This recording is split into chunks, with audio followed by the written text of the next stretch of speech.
Saludos amigos, de nuevo acá somos amigos de los BRICS y de China, un grupo de trabajo que se ha creado para abordar esos temas de BRICS, China, mundo multipolar, y hoy estamos acá para abordar un tema de relevancia y de coyuntura que es las recientes elecciones presidenciales en Estados Unidos. Mi nombre es Juan David Moreno, estoy acá con el profesor Maximiliano Londoño. ¿Qué más, Max? ¿Cómo va todo? Bien, Juan David. Listo, entonces entremos de una en materia.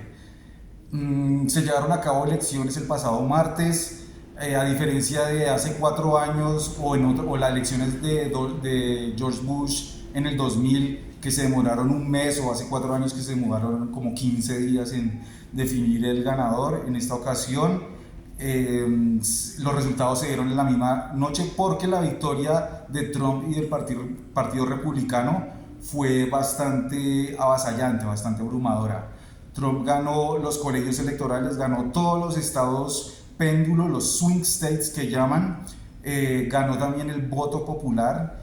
El Partido Demócrata ganó donde habían elecciones regionales para gobernaciones, ganó la mayoría, más del 60%, ganó la mayoría en ambas cámaras, la Cámara Baja y la Cámara Alta del Senado, que allá hacen elecciones cada 2 años, y cada 2 años votan un tercio de la Cámara, constantemente se está renovando.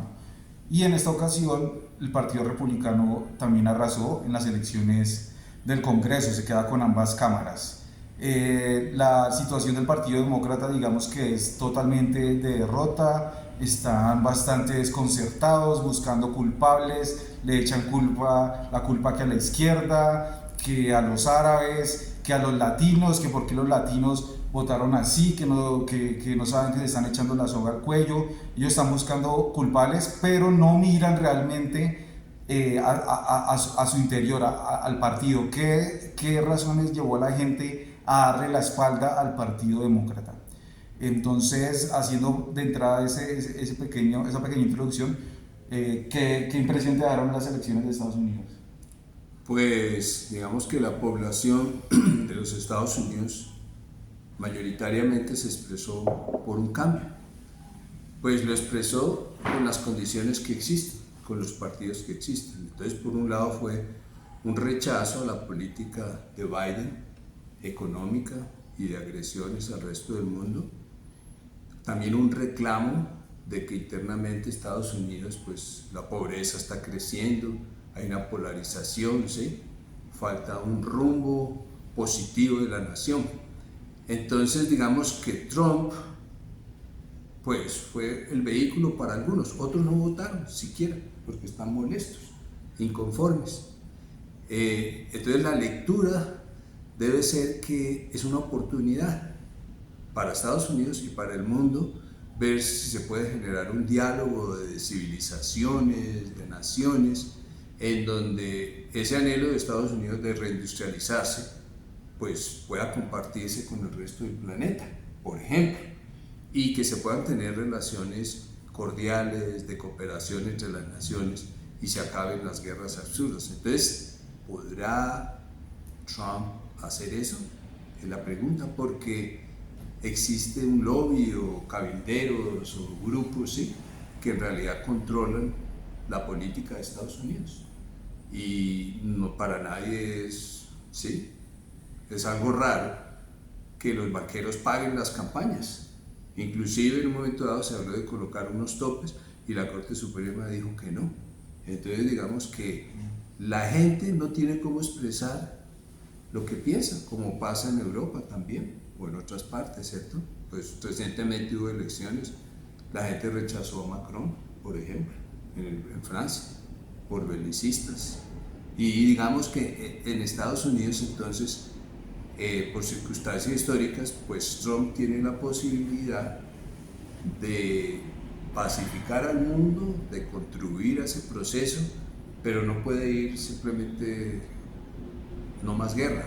Él lo dijo, esperemos que lo cumpla, por ejemplo, que querría decir en el caso de Ucrania, ¿sí?, buscar una salida negociada. Lo mismo que tendría que ser en el caso ¿sí?, de Gaza, la coexistencia de dos estados. Entonces, ese es el desafío, ¿sí?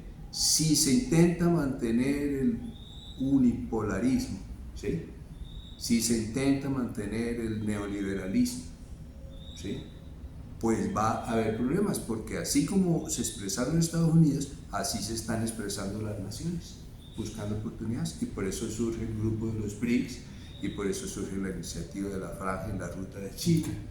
Esa es la circunstancia que tenemos. Habría que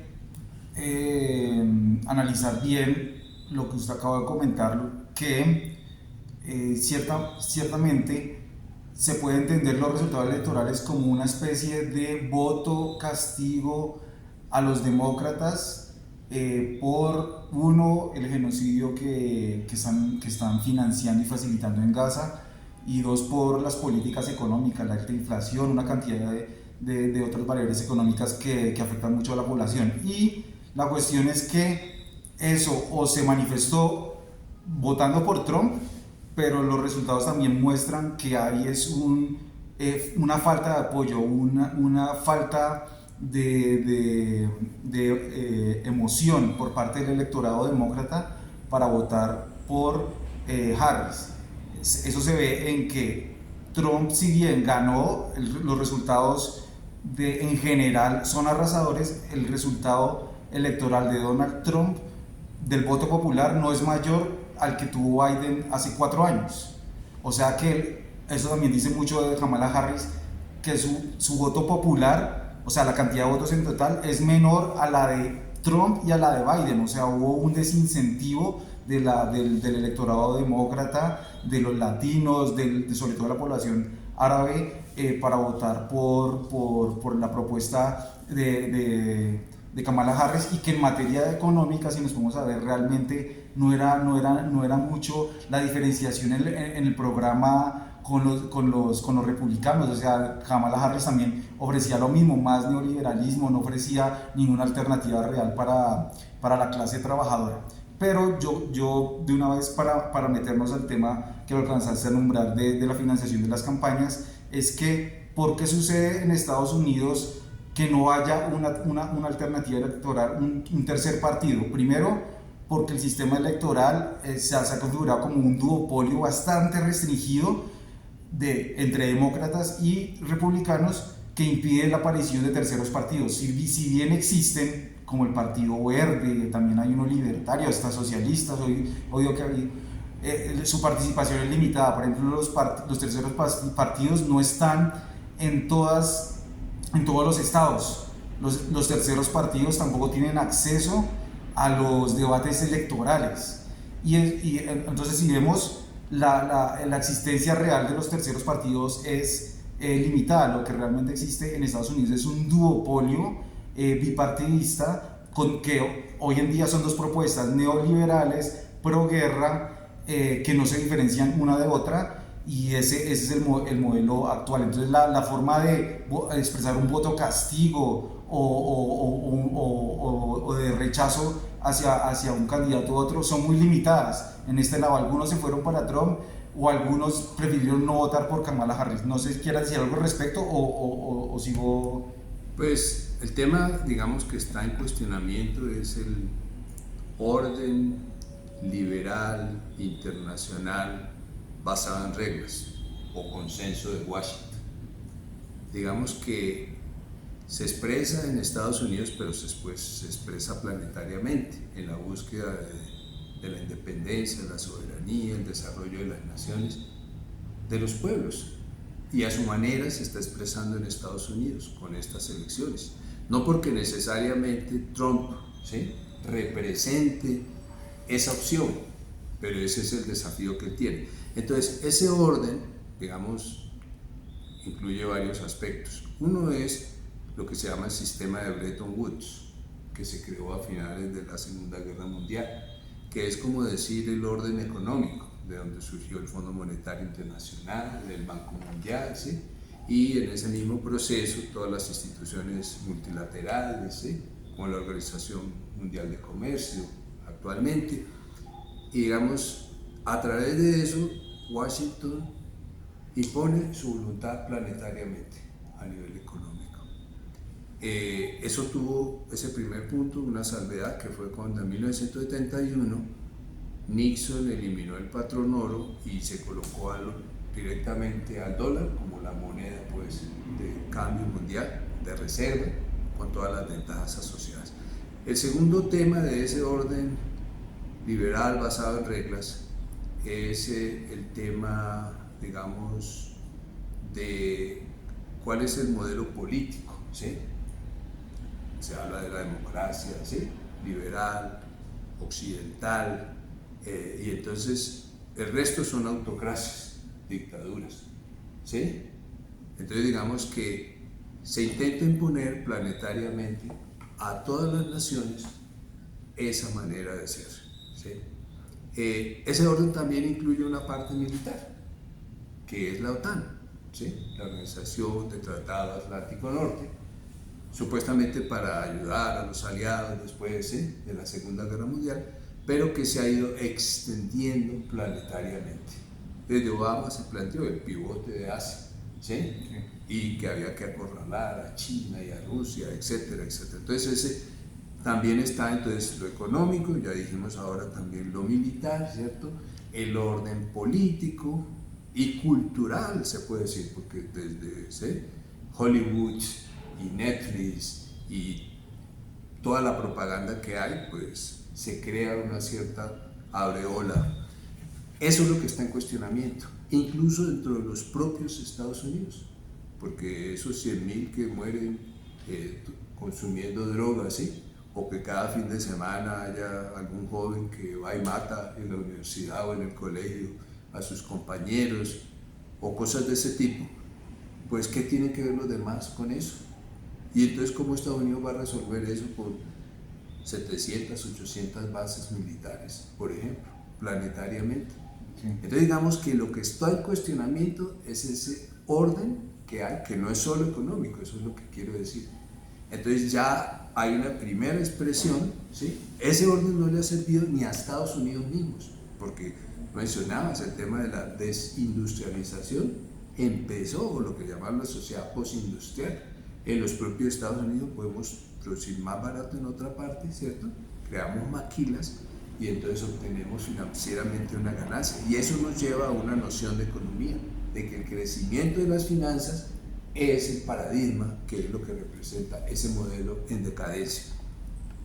Sí, en verdad, las elecciones de Estados Unidos nos deben llevar a reflexionar efectivamente si Estados Unidos, que se ha erigido como el faro de la democracia, el guardián de democracia, que en el mundo sanciona, desestabiliza, da golpes, dice quién reúne estándares democráticos o no, si ese modelo de democracia que ellos venden lo es tal. Entonces, el tema de las elecciones, analizando el sistema electoral y político de Estados Unidos, nos lleva a ver las limitaciones, restricciones que tiene el sistema político norteamericano como una verdadera democracia. Por eso actualmente se discute si Estados Unidos es una democracia o una oligarquía, y se ha llegado a la conclusión que es una oligarquía. Ahorita yo hice mención de cómo no existen terceras opciones electorales, no existen terceros partidos, ahí es un duopolio, o sea, dos caras de la misma moneda, dos alas que representan dos alas de la clase dominante capitalista norteamericana, pero no hay una tercera. Y también eso nos lleva a discutir el tema de cómo se financian las campañas en Estados Unidos, que es un tema muy importante analizar. Es que Estados Unidos, como en ningún otro país, las campañas son inundadas por dineros corporativos, privados, de lobbies, de PACs, de organizaciones empresariales, de organizaciones de élites económicas. Hay un estudio de la Universidad de Princeton, si no estoy mal, del 2014, o sea, si hoy se actualizan los resultados, son aún más concentrados hacia llegar a la conclusión que en Estados Unidos lo que hay es una oligarquía.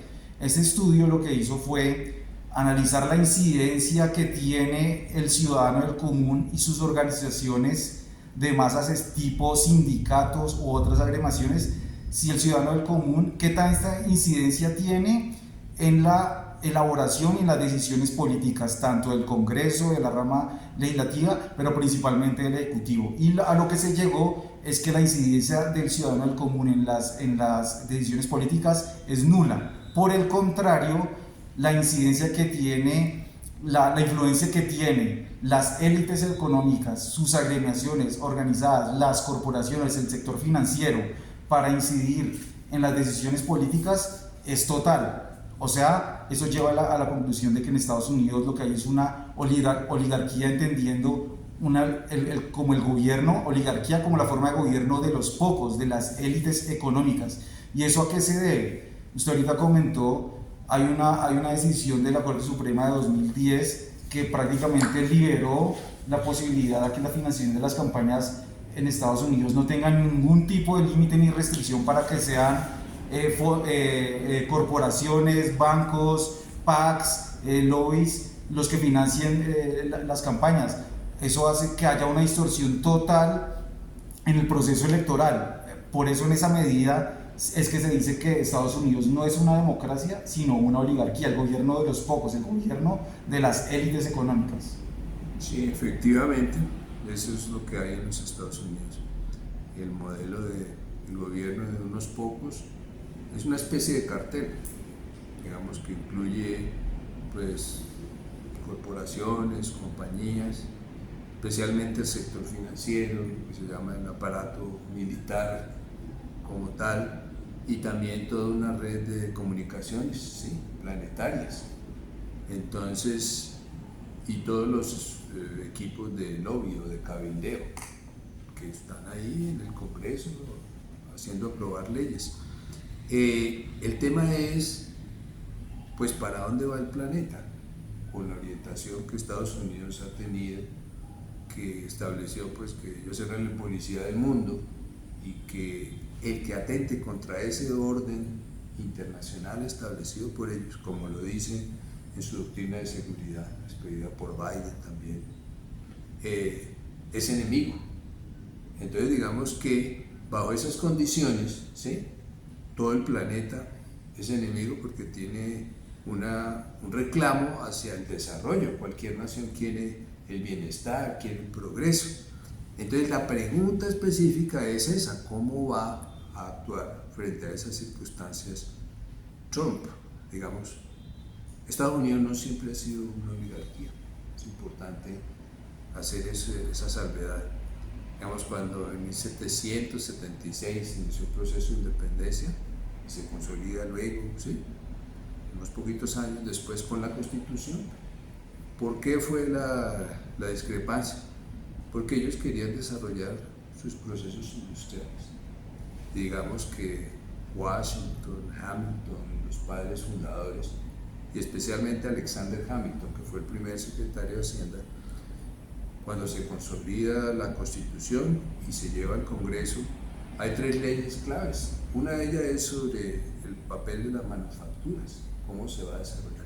O sea, la revolución de Estados Unidos se hizo contra la política colonial inglesa, porque querían tener su desarrollo soberano. Eso no se puede compartir con el resto de la humanidad. Estamos tratando de explorar, ¿sí?, cómo podría ser un mundo en que podamos entendernos las naciones. Eso es un valor para todos. Y bueno, después hubo un intento de, entre comillas, los ingleses recuperar, ¿sí?, a Estados Unidos. Su expresión más grande pues fue en los 1860, todo eso, el proceso de la guerra civil, pues, que fue fomentada exteriormente para partir a Estados Unidos. Y ahí el liderato de Lincoln fue clave, y digamos que toda la parte norteña, que era donde había más desarrollo industrial, porque los otros eran pueblos más feudales, que estaban en una confrontación. ¿Y qué sucedió de allí? Sí, eran esclavistas. Cuando Lincoln empieza con el ferrocarril para, ¿sí?, conectar pues los 2 océanos, empieza un proceso de integración a través de las obras de infraestructura, ¿sí? Es muy importante ese presente, y ahí surge, por ejemplo, el Partido Demócrata, el Partido Republicano en particular.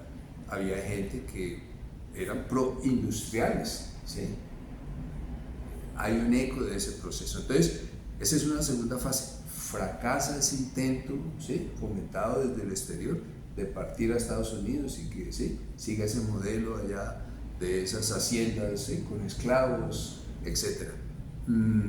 Y luego tenemos, digamos, la creación de la Reserva Federal en Estados Unidos en 1903, que es un intento de entregar, pues, como al Banco Central, por decirlo así, un poder que es más allá de las tres ramas del poder convencional. Entonces se le atribuye a unos sabios, a unos tipos especiales, la facultad de emitir y controlar el crédito y las tasas de interés. Entonces ahí ya viene el problema, digámoslo así.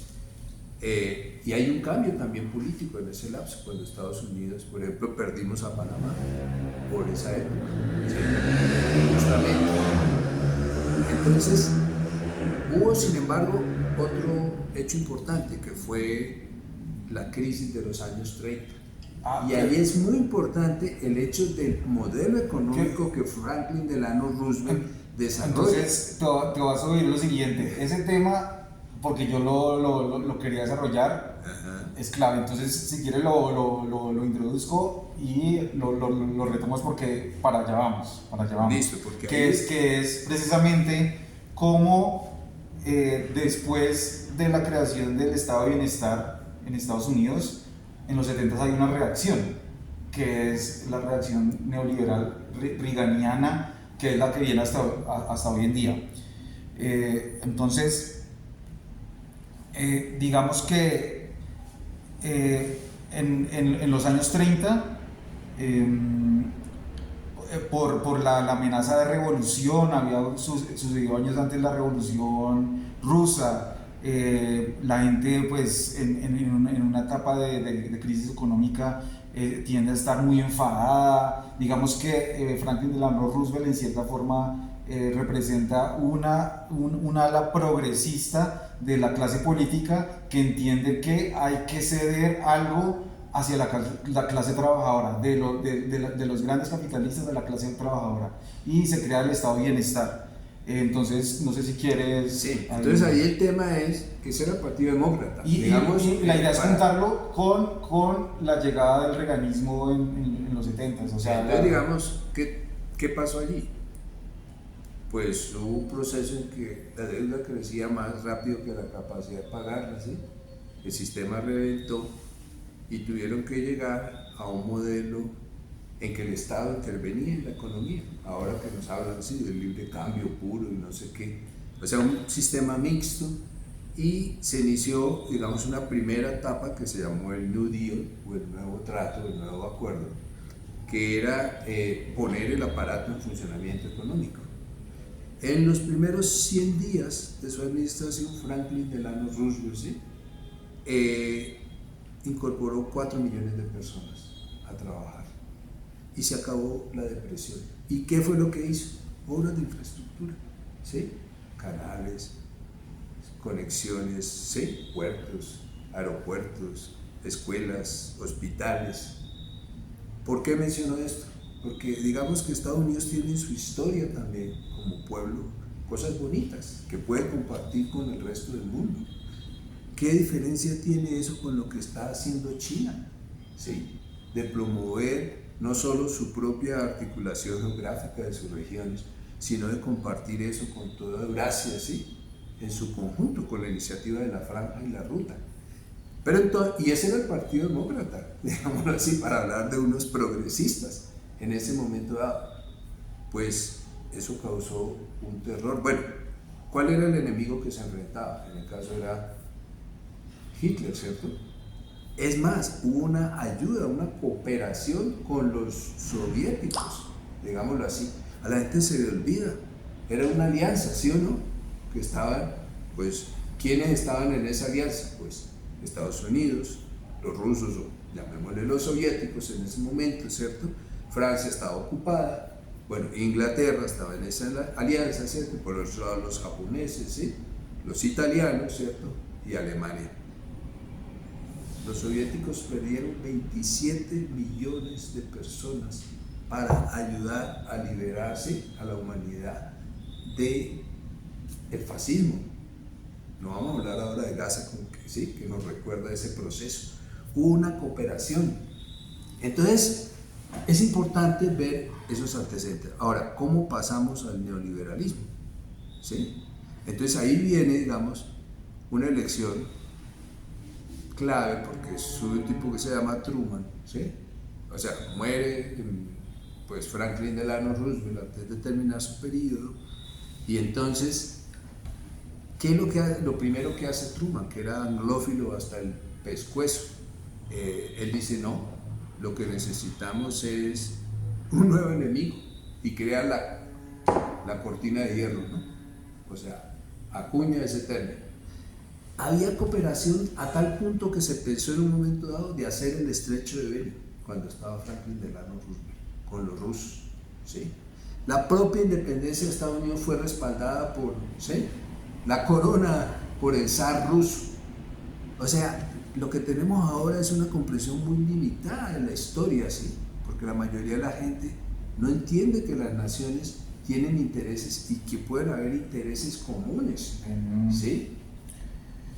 Entonces, ese fue un periodo que podía entenderse como progresista en la vida económica y política de Estados Unidos, lo que también después se dio se dio a conocer como la época dorada del capitalismo, donde se empezaron a implementar políticas keynesianas, y también fue un modelo que tuvo sus réplicas en Europa, y también tiene sus réplicas a su versión en países del sur global o subdesarrollados como Latinoamérica y tal, pero bueno, no me quiero detener.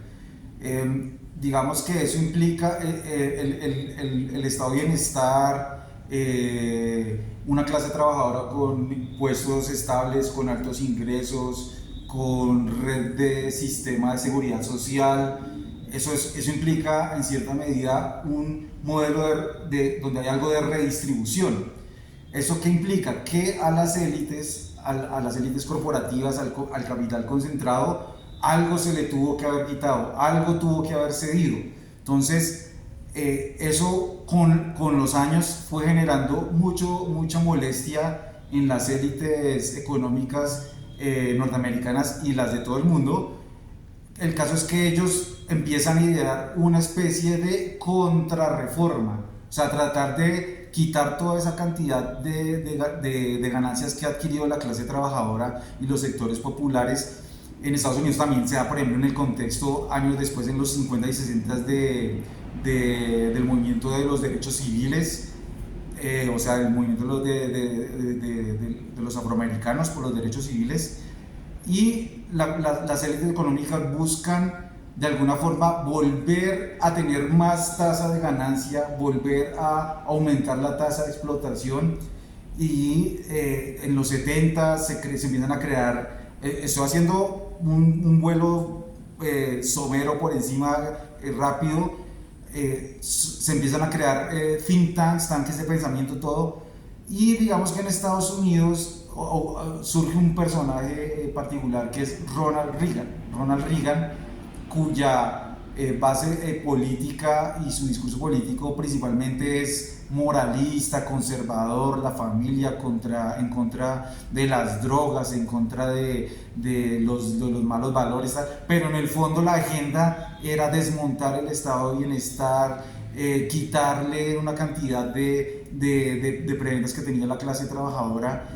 Y también tiene su correlato en otro personaje en el Reino Unido, que es Margaret Thatcher. Hay un acrónimo que se le adjudica a Margaret Thatcher, que es el de TINA, que quiere decir There is no alternative, que ella lo popularizó, que ella quiere decir no hay alternativa al capitalismo, no es ni el estado de bienestar, mucho menos el socialismo. Entonces, digamos que viene la época de los 80s, que es la época de la implementación de políticas neoliberales, golpear a los sindicatos, darle más poder corporativo, empezar la desregulación de distintos sectores, financiero, económico, y ahí vamos ya llegando hasta la época de los 90. No sé si quieres decir algo de la época reaganiana o de los conceptos. Sí, pero digamos un poquito antes de llegar allá, lo que es importante, poco más de lo que pasó con Franklin Delano Roosevelt en relación con el sector financiero.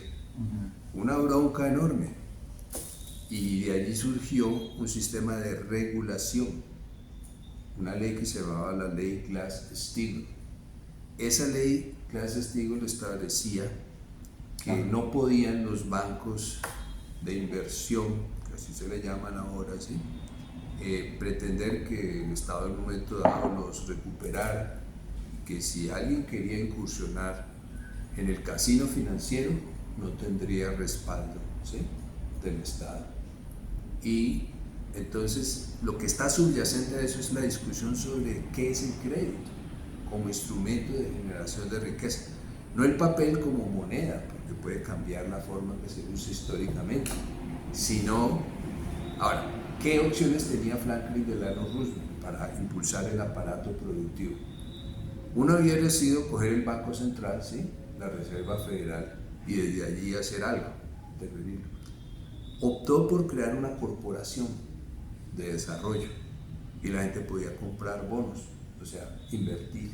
Y esa corporación dio créditos pues para las represas, plantas nucleares, los ferrocarriles. Esto es muy importante porque esto lo une con China, con lo que está haciendo Xi Jinping. Y pues sí, entonces si fuéramos a dar unos nombres, podríamos hablar de un capitalismo proindustrial, ¿sí?, y podríamos decir un capitalismo financiarizado. Estados Unidos fue adalid de un capitalismo industrial cuando nació, con lo que decía Alexander Hamilton, el primer secretario del Tesoro. Hay 3-4 documentos claves donde desarrolla todo ese concepto, ¿sí?, del crédito. Entonces, estoy hablando de eso porque ¿por qué viene la contrarrevolución neoclásica, si lo llamáramos desde la economía, o neoliberal, ¿sí?, en los términos ya más cotidianamente pues comprendidos? ¿Qué pasó al final de la guerra? Esa era la pregunta, ¿sí? Como, digamos que de cierta manera pues hubo todavía un impulso de eso que venía, porque ahí fue lo que fue una industrialización de Estados Unidos. La guerra misma también significó una movilización industrial. Como diría que hasta las mujeres todas trabajaban pues para poder hacer los aviones, los barcos, entonces, pero no queremos eso, sí, de que haya recuperaciones tipo guerra, ¿no? Lo que queremos es economía de guerra. Sí, una economía de guerra. Lo que queremos es que haya cooperación entre las naciones. Entonces, ¿qué ocurrió? El cambio que pasó en 1971 es clave. O sea, cuando se eliminan el sistema que había de paridades fijas entre las monedas, ¿sí? Digamos que el peso con relación al dólar, si valía 2 pesos, ¿sí?, o 2.000, pues va a estar por un tiempo. Eso da estabilidad comercial, porque yo, si importo cosas que necesito para producir acá, sé cuánto me vale, ¿sí? Y igual si exporto, sé cuánto es mi ingreso.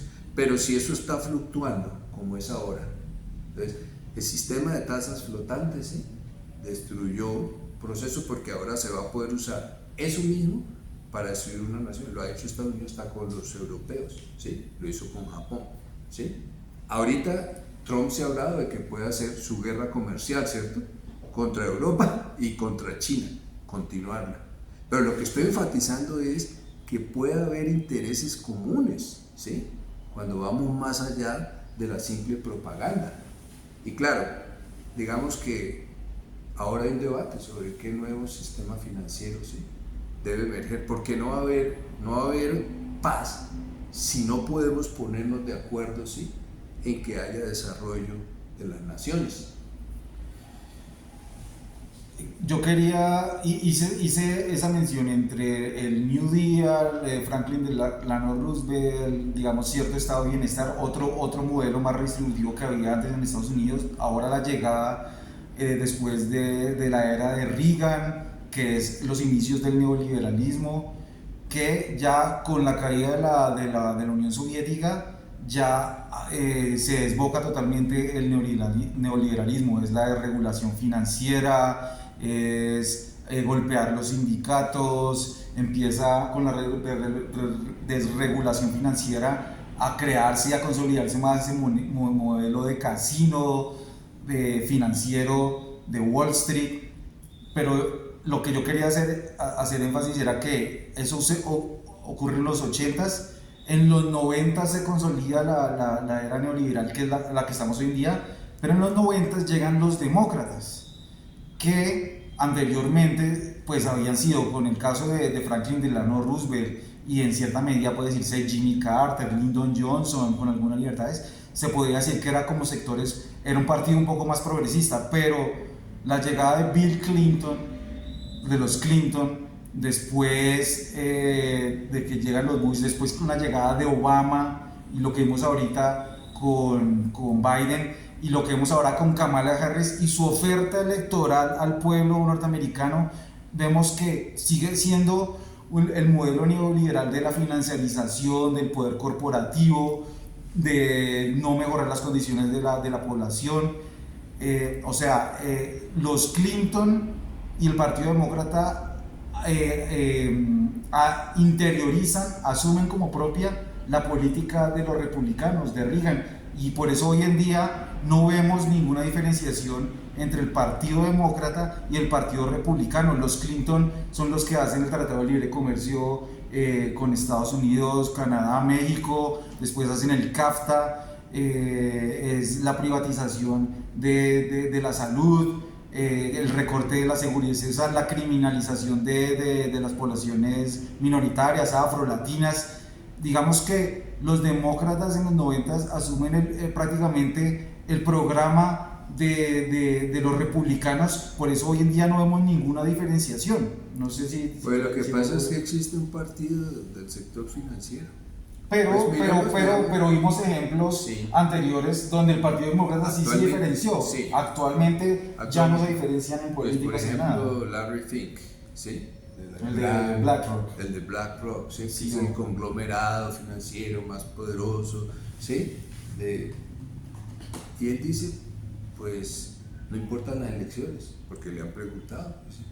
Pues le aportamos a los dos partidos y pues controlamos el ejecutivo, controlamos el legislativo y controlamos el aparato judicial y controlamos la Corte Suprema.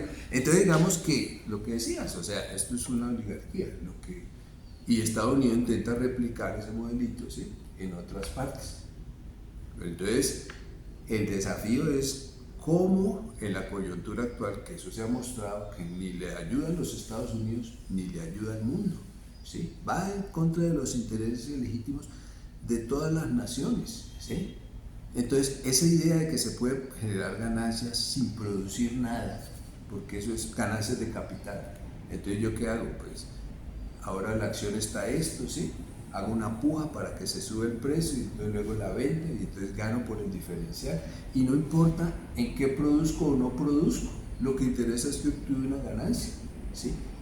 Yo trato de que el sector, digamos así, de las casas, de las viviendas, entonces el valor de eso se aumente para que haya más gente que compre y que tenga que seguir pagando por muchos años. Entonces se busca generar rentas con todo, ¿sí? En el sector farmacéutico no tiene nada que ver el precio de lo que cuesta producir las drogas con cómo se venden, entonces también un diferencial, con un peaje. Ese es el sistema que se está desplomando y fue contra eso que de una u otra manera, aunque torpe como se le quiera llamar, el pueblo estadounidense acaba de decir no queremos más porque eso nos ha empobrecido. Es que los Estados Unidos, la gente le toca trabajar 2 o 3 empleos tener para poder pagar, ¿sí? Porque tiene que pagar el carro, tiene que pagar el seguro de la salud y tiene que pagar la tarjeta de crédito y tiene que pagar el servicio, ¿sí?, para pagar la vivienda, o se la quitan, Entonces digamos que el punto de todo esto es que las instituciones que existen y ese orden financiero y liberal internacional pues no son válidos. Por eso es que decíamos aparecen pues los BRICS, no contra nadie.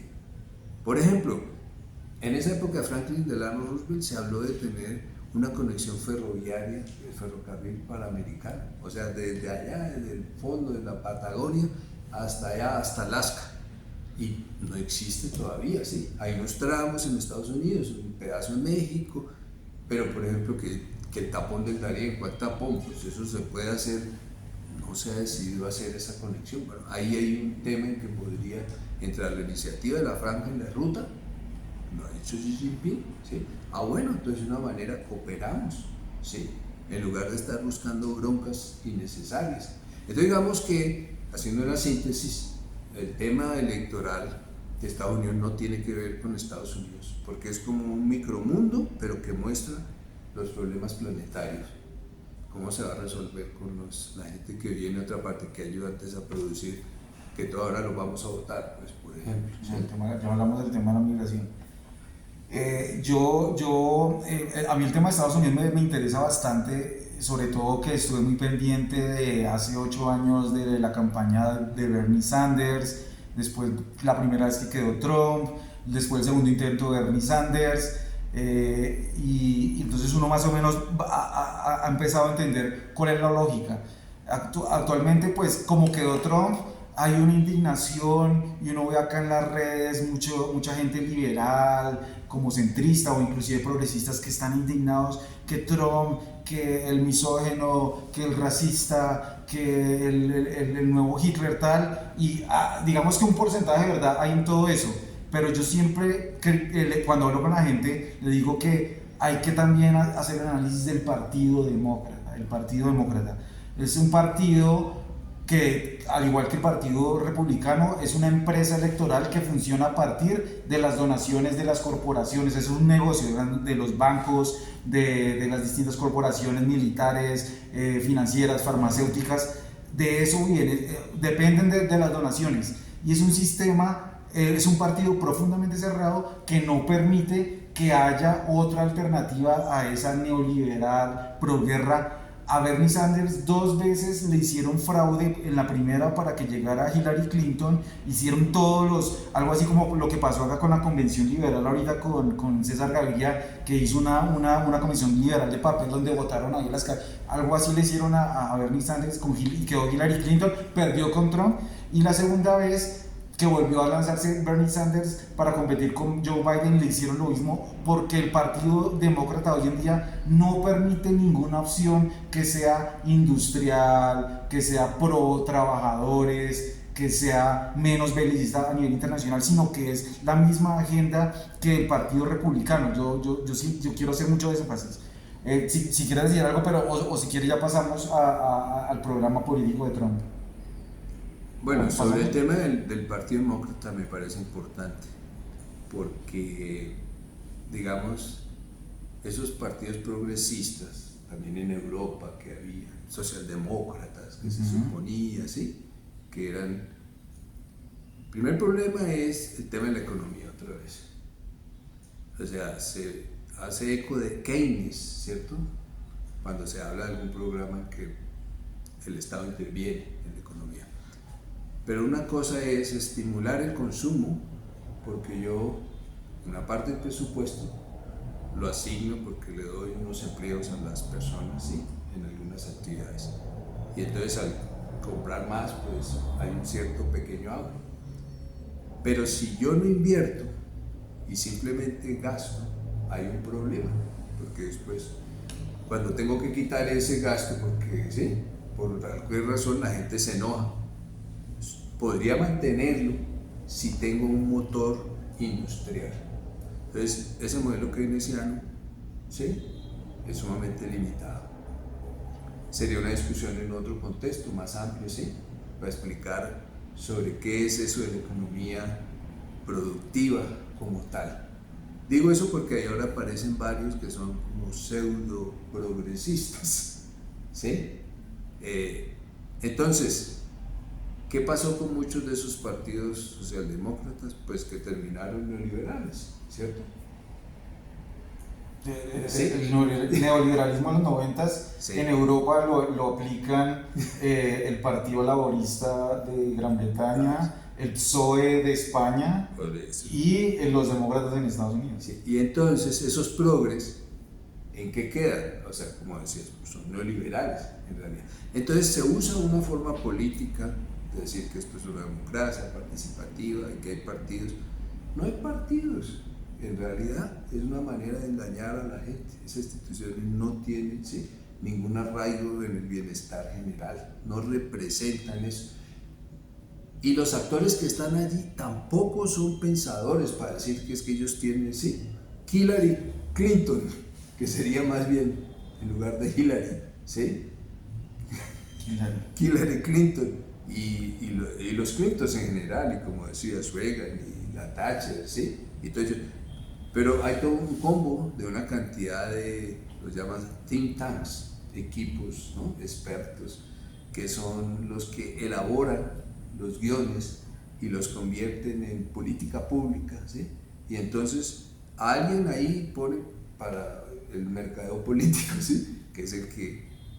Pero digamos que todo eso ya está organizado. En estos momentos está así, digamos, entonces a Trump tiene un problema grave, porque ya hay cosas que están decididas de antemano, pues. Entonces tendría que ser capaz de voltear todo eso, ¿sí? Por ejemplo, hay una política de seguridad que dice que todo el que esté en contra del orden liberal, ¿sí? Basado en reglas de Estados Unidos, es enemigo de Estados Unidos. Entonces ahí en esa categoría están todos los planetas y hasta los aliados europeos en un momento dado, ¿sí?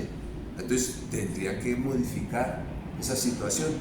Entonces digamos que estamos en un momento histórico en que o puede haber una guerra nuclear, porque estamos, ¿sí?, en medio de eso, con esos escenarios que no son solo Ucrania, pues Gaza, sino también, ¿sí?, Taiwán y el Mar del Sur de China, con Filipinas y todo lo que está armando Estados Unidos. ¿Va a parar ese énfasis, sí, de la guerra? Esa es la pregunta para Trump, lo que estamos hablando, sí.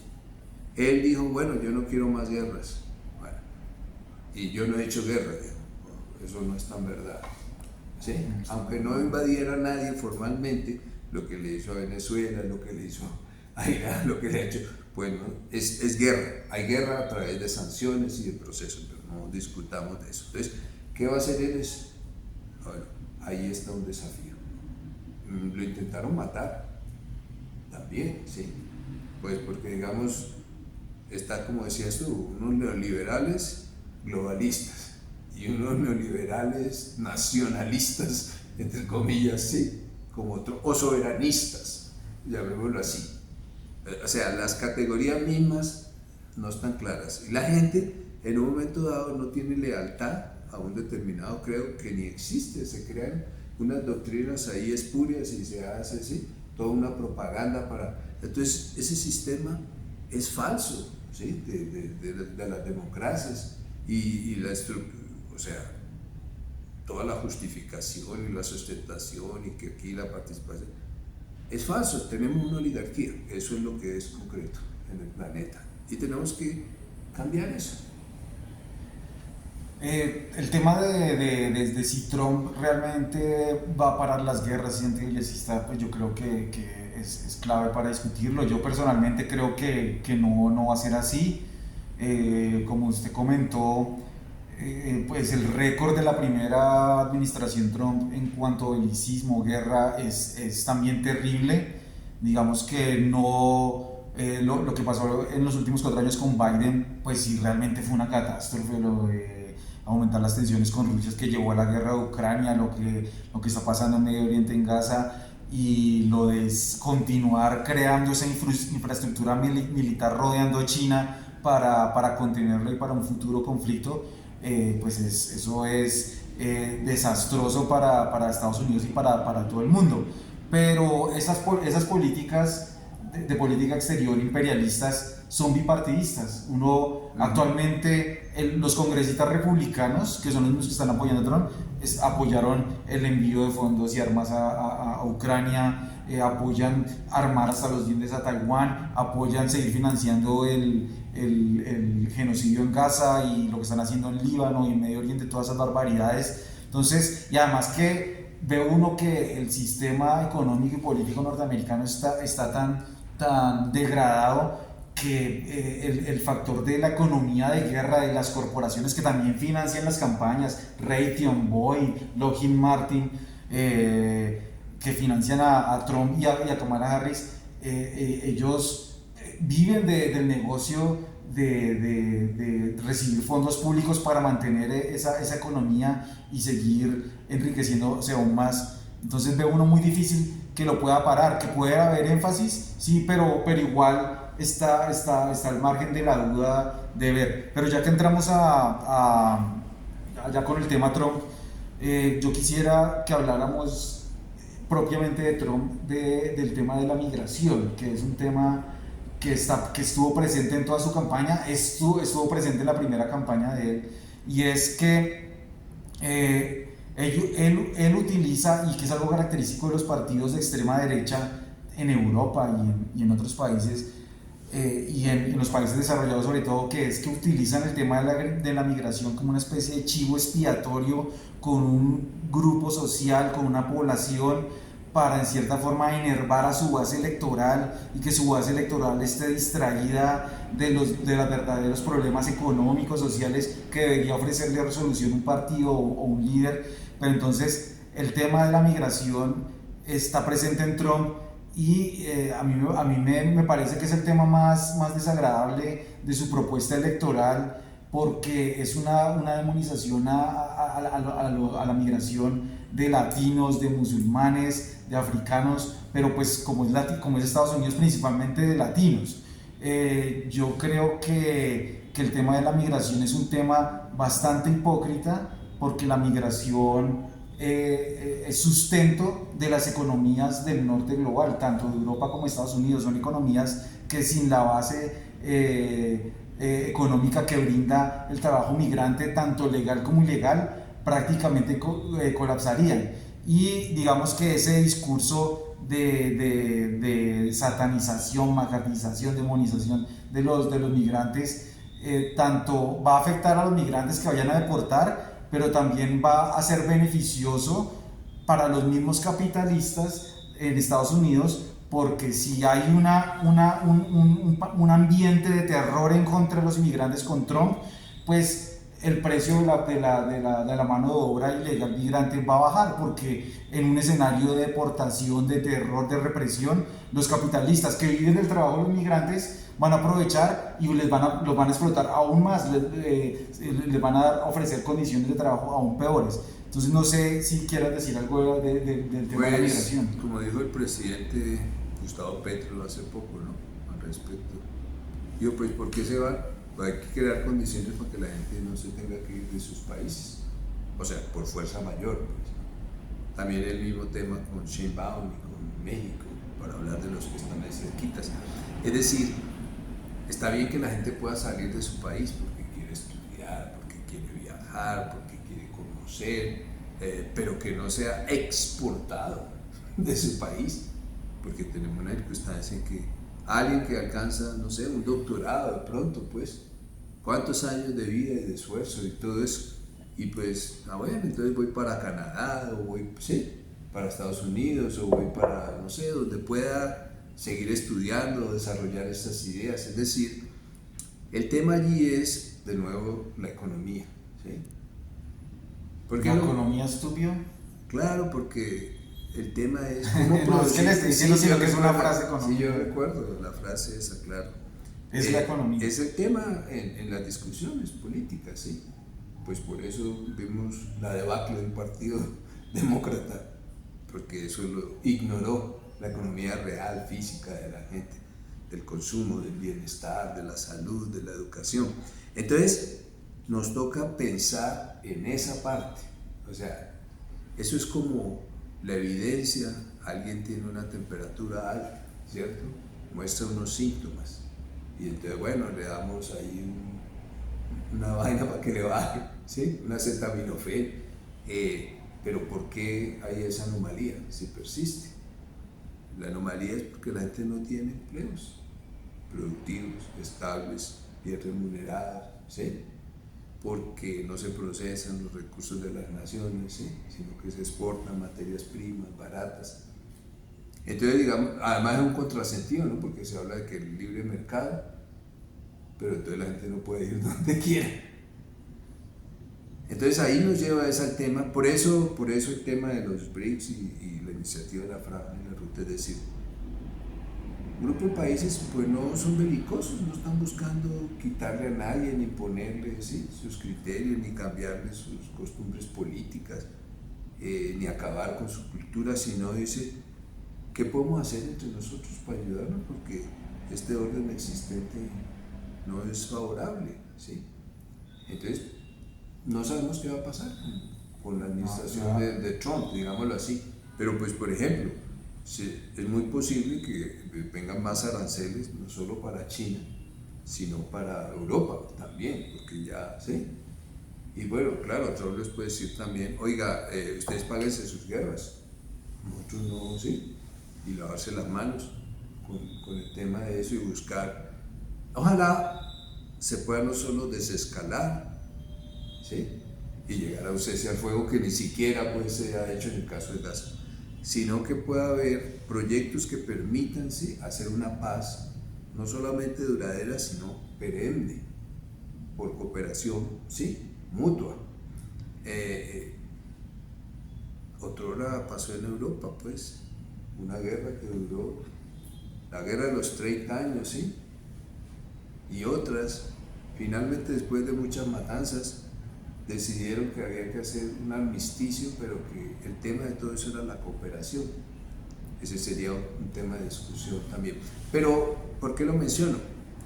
Pues porque lo que tenemos acá es que no son los partidos en sí, entonces eso. Kissinger, preguntémosle a ver, Brzezinski, Huntington, por hablar algunos pensadores, ¿cierto?, que han elaborado unos conceptos de lo que ahora se llama geopolítica, o se le denomina. Esa idea de que quien controle la isla universal, Eurasia, ¿sí?, controlará el planeta, junto con quien controle pues, los mares, que era la idea original pues, del Imperio Británico, cedida a Estados Unidos conceptualmente. Eso nos lleva a estas guerras, porque cada vez que quitamos aquí, vamos a crear este otro país. Se tiene que abandonar esa geopolítica. Lo que necesitamos es, como decir, una geoeconomía productiva. De facto, eso es lo que hace China. O sea, no amenaza a nadie, pero si ustedes que necesitan, no, pues que necesitamos el puerto ese de Chancay, que necesitamos acá esto. ¿Y cómo? Pues estamos un poco apretados aquí con el servicio de la deuda, pero bueno, entonces busquémosle la manera, ¿sí? Estados Unidos podría cooperar también, ¿sí? Y digamos que la disposición en general de la mayoría de sus ciudadanos, pues iría en esa dirección. Eso se expresó en las elecciones, ese es el potencial. No sabemos exactamente qué va a pasar, como decimos, porque es pesado también para Trump. Pues no llegó él cuando llegó la primera vez y quería poner a un tipo ahí en la cosa de seguridad y se lo tumbaron subiendo y le armaron su lío, ¿sí? Porque no iba a hacer exactamente lo que, ¿sí?, el aparato establecido ya tenía, ¿sí? Entonces estamos ante un desafío, pero también es un mundo de oportunidades, digámoslo así. Yo creo que el tema concreto de la política exterior y económica de Estados Unidos hacia China y los BRICS nos da para una charla completa, entonces dejémoslo para una próxima oportunidad. Pero ahí usted dio bastantes datos y pinceladas sobre cómo abordar la discusión. Quería terminar sobre el tema de migración, algo que usted comentó, y efectivamente es en la discusión sobre los BRICS y sobre China, es que es la intención de unir a los países del sur global para que por medio de la cooperación y el intercambio haya niveles de desarrollo que lleven a mejor calidad y bienestar a esos países, porque el modelo tal como está impuesto internacionalmente, mundialmente, es beneficioso principalmente solo para los países desarrollados que extraen riqueza del sur global. ¿A qué voy con el tema de la migración? Tal como usted comentó, la primera cosa que hay que hablar de la migración es por qué el modelo que ha impuesto Estados Unidos comercial, financiero, es el que mantiene a esos países en condiciones de pobreza o desarrollo. Y si le agregamos el tema de la militarización y la intervención de Estados Unidos, hace también que muchos de esos países se suman en situaciones gravísimas de violaciones de derechos humanos, de inseguridad, que crean oleadas masivas de migración. O sea, un tema fundamental en la migración de Centroamérica y Latinoamérica, pero principalmente de Centroamérica, Guatemala, Honduras, hacia Estados Unidos, tiene que ver con las guerras de intervención y de desestabilización que creó Estados Unidos con Reagan en los 80s en Centroamérica, en Nicaragua, en Honduras, todo lo de los contras, los escuadrones de la muerte, lo que pasó en Guatemala con el genocidio maya. Otro tema, ahorita se están quejando mucho de la migración de haitianos a Estados Unidos. Estados Unidos, desde que Haití se independizó, le tiene el cuello, la bota en el cuello a Haití, no la ha dejado realmente desarrollarse, que sea próspera, y es un país totalmente empobrecido, el país más pobre del hemisferio, y también sometido a una situación de inseguridad, de guerras. Estados Unidos ha intervenido en todos los golpes de Estado de Haití, y también eso crea oleadas migrantes de haitianos a Haití. El tema de las sanciones, el bloqueo a Cuba, gran parte de los migrantes ahora también son de Cuba. El bloqueo y las sanciones bárbaras hacia Venezuela también crean olas migratorias hacia Estados Unidos, lo mismo que en Nicaragua. Entonces usted comentó, efectivamente, y creo que allí es acertado por parte del presidente Petro, que es de aplaudir, que lo está manifestando. Bueno, no quieren migración, hay que hacer lo posible porque estos países se desarrollen, tengan buenos niveles de vida, produzcan sus productos. Es que ese es otro tema. Aparte de todo esto que acabo de decir de intervenciones, en los 90s asolaron todos estos países con tratados de libre comercio, el CAFTA, el Tratado de Libre Comercio con Centroamérica, el NAFTA, el Tratado de Libre Comercio de Norteamérica, que incluye a México, que arruinó su agricultura, también creó oleadas de migrantes mexicanos hacia Estados Unidos. Acá en Colombia tenemos también tratado de libre comercio, aquí que estamos importando maíz, estamos importando una cantidad de productos que la gente los podría producir, tener empleo, tener mejores condiciones y no estar buscando en ir dónde está el capital, dónde están las mejores condiciones de vida, dónde está el trabajo. Entonces por eso el tema de la migración a mí me resulta un tema bastante desagradable de las extremas derechas, porque es un tema, como yo lo manifiesto, bastante hipócrita por donde se le mire. No sé si quieras decir algo al respecto o cerramos. No, pues podemos cerrar ahí con una reflexión al respecto. Bueno, dale. O sea, como dijimos, o sea, si se hace inviable una nación, o sea, si se crea una nación que es fallida económicamente hablando, ¿qué quiere decir eso? Que no puede mantener a sus propios habitantes en condiciones dignas. Pues la gente emigra, y eso lo vemos acá. Emigra dentro del propio país, lo que pasa en nuestro país. La gente intenta ir a Medellín, ¿cierto? A Bogotá, a Cali, a Barranquilla. ¿De dónde? De otras regiones, ¿cierto? Y después de Barranquilla, Estados Unidos. Y entonces luego Estados Unidos, y luego, ¿sí me entienden? Entonces, ¿qué es lo que está la gente buscando? Porque nadie quiere desarraigarse, puede dejar sus familiares, ¿sí? O sea, ¿por qué? Es porque es obligada, tratando de sobrevivir. Entonces, digamos, en el caso de Colombia, pues el gobierno recientemente manifestó que tiene la disposición, ¿cierto?, de que Colombia se incorpore a la iniciativa de la Franja en la Ruta y que con ocasión de los 45 años de la relación entre los países, ¿sí?, se consolide esa alianza estratégica. Pues que lo hagan rapidito, está bien, para que nosotros podamos ser vecinos por el Pacífico, por toda Asia y con China en particular, para que tengamos 2, 3 puertos ahí, entre el Chocó, ¿sí?, mejorar el de Buenaventura, Tumaco, ¿sí?, algo para... Es la manera de combatir el narcotráfico, por ejemplo. Entonces, es algo muy concreto, porque el presupuesto, la regla fiscal, el pago de la deuda externa, todo eso no da para que haya cómo invertir. O sea, ese sistema que hablamos del Fondo Monetario, del Banco Mundial y todo eso, no permite que las naciones inviertan. El Fondo Monetario nos presta para pagar, ¿sí? Y si no tenemos, porque no hemos exportado suficiente, entonces nos toca pedir dólares más prestados solo para pagar. Entonces la deuda se vuelve eterna y se llega a la insolvencia. Entonces los migrantes son la expresión, llamémoslo así, de una especie que intenta sobrevivir, ¿sí?, cuando podríamos crear, pues, riqueza no monetaria en el sentido, sino riqueza real, comida, ¿sí?, bienes. ese es el desafío. Yo creo que pues hoy podemos dejar por allí y continuaremos con esta discusión. Yo creo que Colombia está en un proceso muy importante en que puede iniciarse algo que nos permita tener una paz duradera, que es poder producir, porque por eso podremos entendernos todos los colombianos. Necesitamos muchos empresarios, no unos poquitos, ¿sí? Y no solo banqueros. Bueno, Maximiliano, listo, dejémoslo ahí, todavía quedan muchos temas que como digo, a medida que evolucione quién va a nombrar Trump de gabinete, ya se vayan definiendo sus políticas, podemos seguir hablando de cuál va a ser la relación de Trump con los BRICS, con China, y un tema que no lo alcanzamos a tocar específicamente, que es cómo afecta la elección de Trump al gobierno progresista de Gustavo Petro, que también da para otra discusión.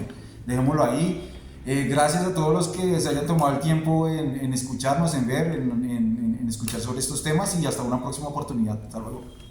Hasta luego.